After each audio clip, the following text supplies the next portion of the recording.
vrai quand je suis choqué. C'est même pas de maison, c'est pas de toit.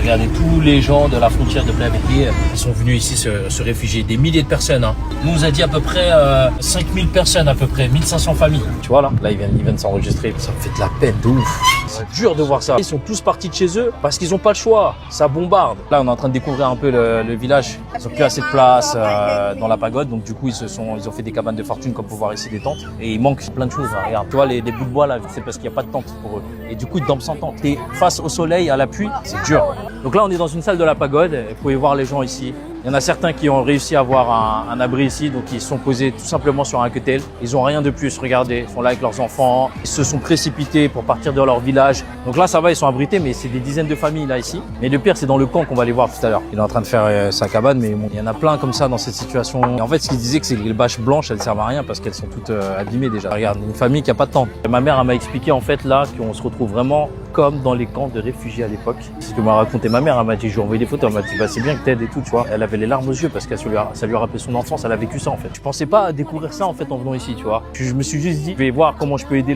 les gens. J'étais à 2 heures d'ici. Je suis obligé de venir. Je peux pas faire comme si de rien n'était. Ils sont vite partis, ils se sont enfuis et au final, ils ont rien pu ramener. Et regardez. Maintenant, ils se retrouvent dans des conditions comme celle-ci, à manger ici comme ça, du poisson, du poulet. Ils ont pas de tente, regarde. Oh là là. La situation est grave. Le peuple cambodgien a besoin de notre aide. Je vous tiens au courant.